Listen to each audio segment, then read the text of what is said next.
Yo, thank you, Teen Titans. We are back with another recap of our new favorite, ice cold show, Monarch.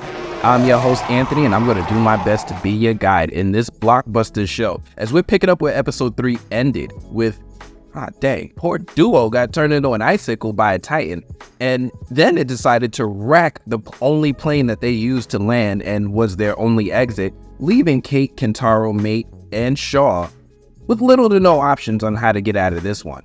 This episode is titled Parallels in Interiors, which is a somewhat interesting title, as in this episode, we see the parallels of the journey of Kentaro, Cate, May, and Shaw as they go on a journey that seemingly parallels the journey of their missing father, Hiroshi.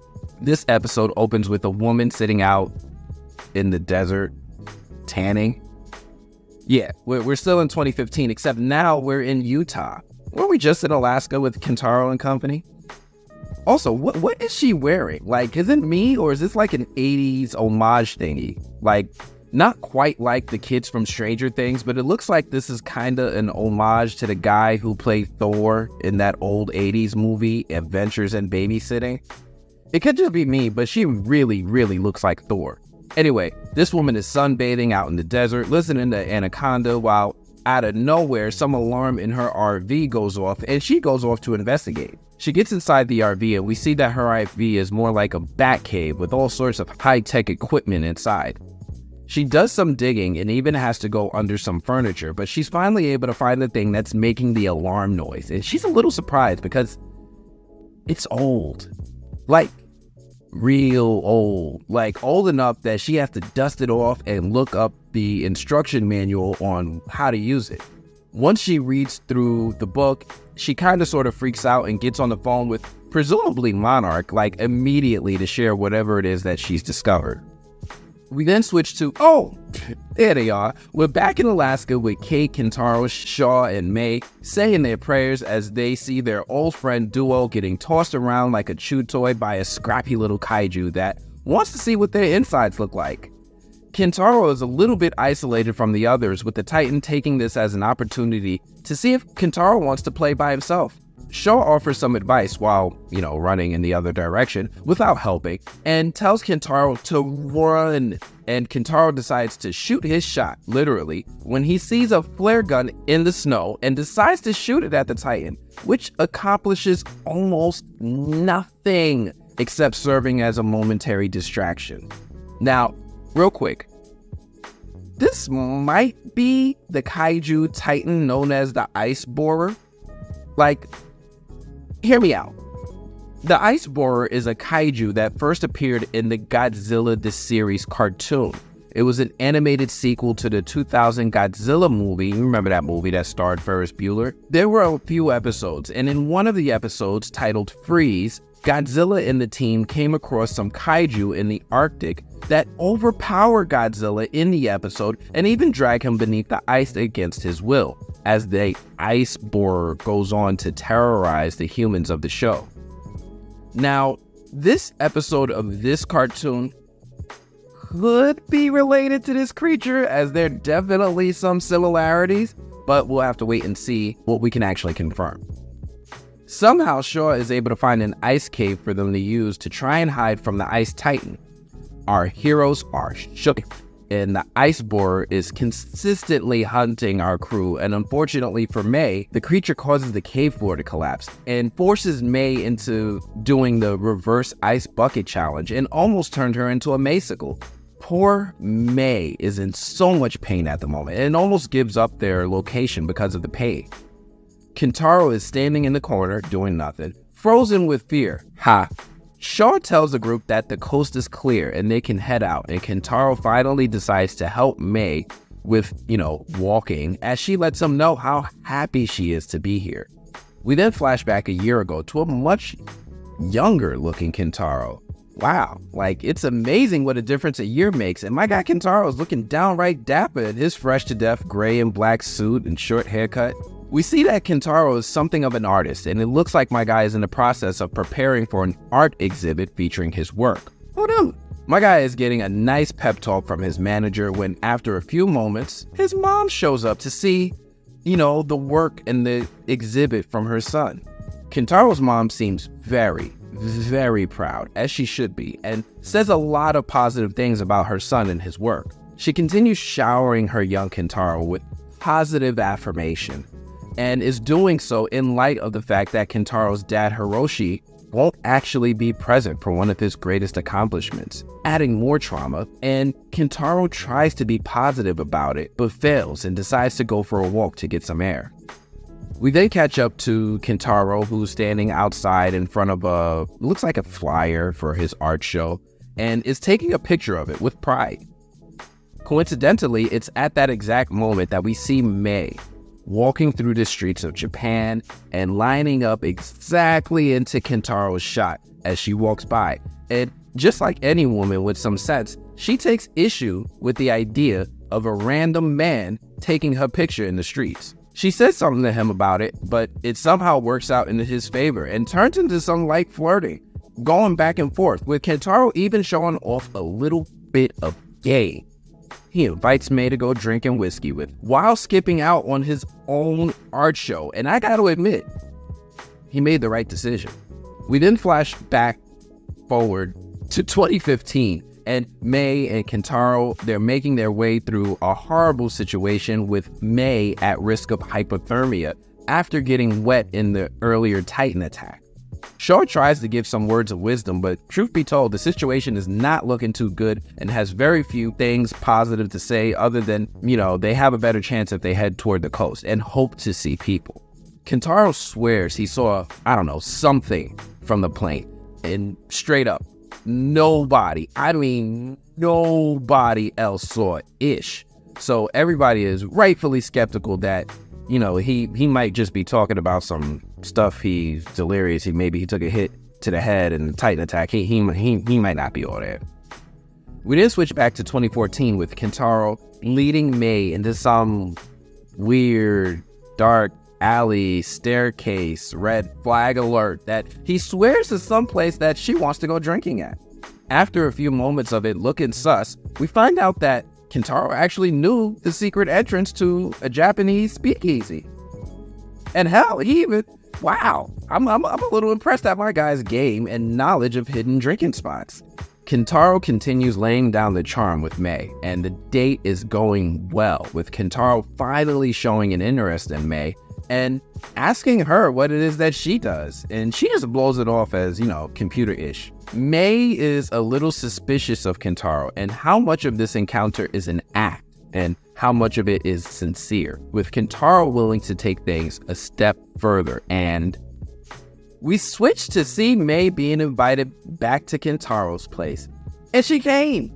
He invited her back home to see his artwork, and she's impressed, but damn, I'm impressed. You pulled that? Mei's impressed by his work and even starts giving my guy the credit he's due by giving him some googly eyes when his phone keeps getting in the way and reminding him that he's supposed to be present at his debut art exhibit of his that he's undoubtedly been working toward for a significant amount of time of his life, and it's probably really important on the inside. We then switch back to Alaska, with our group still struggling to find someplace safe to go with Mei's wet legs, and they're not having any luck with finding the so-called structure that Captain-ass Kentaro claims he saw from the plane. Things start to get a little heated as Mei's getting cold when Cate then sees a light coming from beyond some hills that they can actually all see.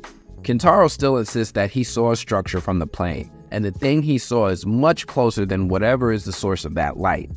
Shaw, he's tired of the BS and just tells Kentaro to straight up, "Good luck, bro. Go find whatever it is you think you saw from the plane by yourself. Whoever finds help first wins." And pretty much just sends Kentaro on his own to be expired, to end it. He's not going to make it. Get help. No, he sent him to go get help. But he's really sent him out there and all of that. We then switch back to that Monarch facility that was recording the weird signals at the beginning of the episode. Remember that? The lady in Utah? Well, they're listening to the report of Dr. Barnes, who is letting Monarch know that they're identifying gamma rays or gamma radiation.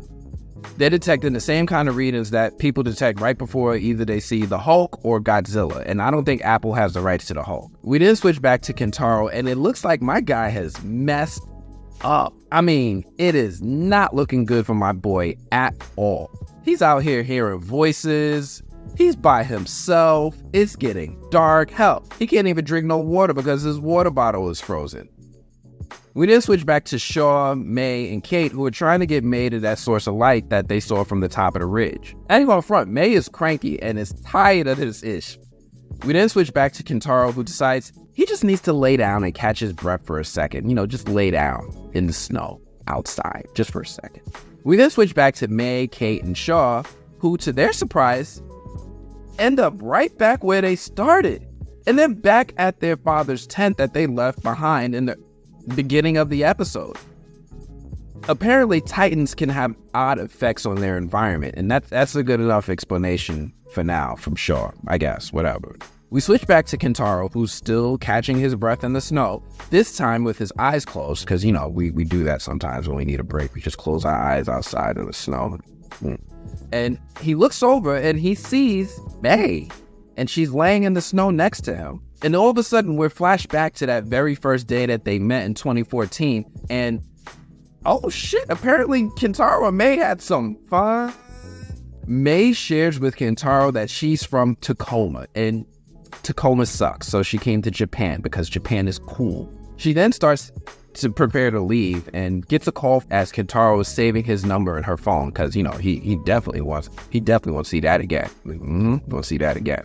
May speaks to the person when Layla calls again, and the conversation is a little rough. Hold that in the back of your mind for a second because it starts snowing inside the room. And then we see that May is the one that we've been watching as she's the one who had a flashback as Cate and Shaw have a fire going and they manage to dry off May's pants. Oh my goodness, thank gosh. Now, they're running low on things to burn, and Shaw finds Hiroshi's old notebook.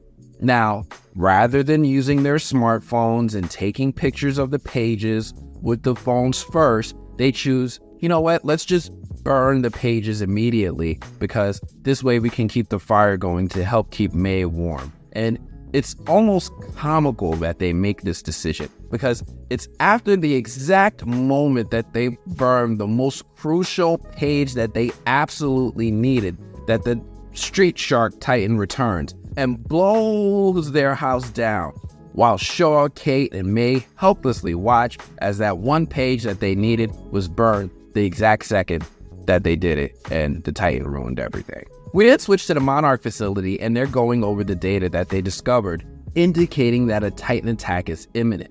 Tim, because he has a name, Tim, is working remotely today, and decided to remind Monarch what the F it is that they do for a living and why. They need to start putting some respect on his name immediately and listening to what it is that he has to say.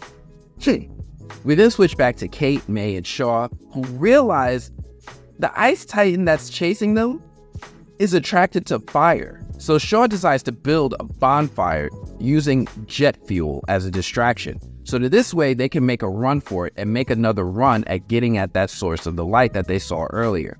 May is not feeling good about her chances and starts making final arrangements, betting that Cate will be the last one standing, telling her, look, I have a sister, her name is Layla, if anything, call her, tell her what happened. No, Kentaro don't know nothing about my sister, I'm only telling you. Wow. We switch back to Kentaro, who's walking through the fog, and it's at that moment that he's entered the final stage of full-on Looney Tune and starts having conversations with the voices he's hearing in his head. One of those voices he's hearing sounds like his dad, and he might have sort of found some pencil shavings in the snow. Maybe. Kinda. Sorta. Kentaro mans up and stands up and is able to continue walking into a memory and a building. He finds what looks like some sort of base or building, and he's also hallucinating and seeing things like being back in his art gallery. Kentaro continues indulging in his fantasy and sees his father at his art gallery, shaving another pencil, with Kentaro taking this moment to get some things off his chest about his dad being an absent father. They bond for a bit, with Hiroshi saying some positive things and then disappearing into his memory, as Kentaro finds a radio inside one of those buildings, along with some more pencil shavings on the floor by the window in real light. We then switch back to Shaw, Cate, and May as Shaw is pouring gasoline all over for the bonfire, but Shaw doesn't even get a chance to light the fire before the Titan appears out of nowhere, messing up all of their plans in order to succeed in all of its plans to finally eat these pesky humans, and starts chasing Cate and May. And this is extra messed up for May because May's legs were already frozen today, so her needing to keep up with everyone else with what's happening to her has got to be twice as hard. Anyway, a helicopter pops up from nowhere, and I know. Just go with it. And it couldn't come at a moment too soon, as May is using something that looks important as a shield between her and becoming an icicle. That really, really looks important. Shaw is able to finally, what were you doing? She was able to finally ignite the jet fuel he laid out earlier and uses a thermal blanket as a bomb shield? Yo, time out. Hold on. I'm not a doctor. I'm not a scientist. I don't even claim to be the things that I am not. But can someone help me understand just how did Shaw survive an explosion using a piece of foil paper? Can someone make this make sense? Y'all with me? Because that just happened. Anyway, May and Cate start making their way to the helicopter into the surprisingly awaiting arms of Kentaro. Shaw is shaken up, but he's able to pull off a little boomer strut and kind of juke his way around the Titan and make his way over to the helicopter too. As the helicopter gains altitude, we see that there is, in fact, a glowing light, and it's glowing from a hole in the ground.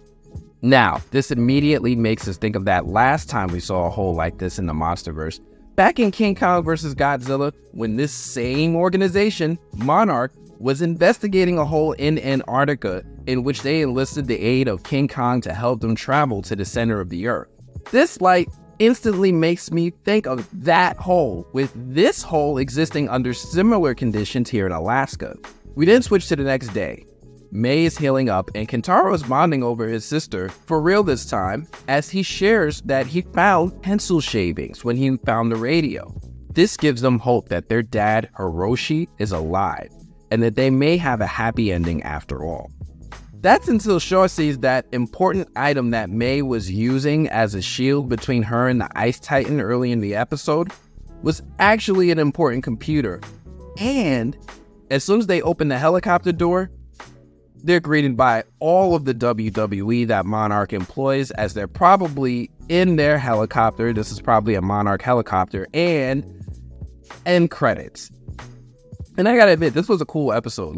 I like how we got a lot more Titan action in this episode, and how focused this episode was compared to the first 3 episodes. This episode of Monarch Legacy of Monsters has a very tight focus into the 2014-2015 time frame, rather than us hopping back and forth between the different timelines.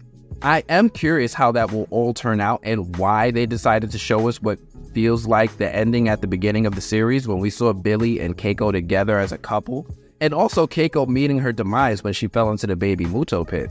Now, it feels like we're finally getting closer to finding out what happened to Kentaro and Kate's dad Hiroshi, and if he's possibly back here with Monarch, or if he's still out on the loose, or what. We are also seeing Cate and Kentaro show some care for each other, with Cate caring about whether or not Kentaro should march off alone in the Alaskan wilderness when they split up to get help, with Kentaro even showing some care when he shared the news of the pencil shavings with Cate while riding to safety on the helicopter. There are still a fair amount of plot conveniences to keep our protagonists relatively unharmed throughout the adventure. May took a spill, but overall it seems like everyone's conveniently fine. Overall, I like how this episode upped the Muto action. I am eye-rolling at some of the plot conveniences, and I am ready for them to show us where the hell is Hiroshi. What did you all think of this episode? Did you enjoy the tone and direction of this one? I'm really eager to see what everyone else thought about this one, and I can't wait to talk to you about what happens next. That's all I have. As usual, if you like these videos, do me a favor. Hit like, subscribe, check out more Monarch videos. Monarch episode 5 breakdown is next week. I'll have a premiere set up so we can comment and chat leading up to the episode's debut. Otherwise, I'm going to have to check you all later. Peace.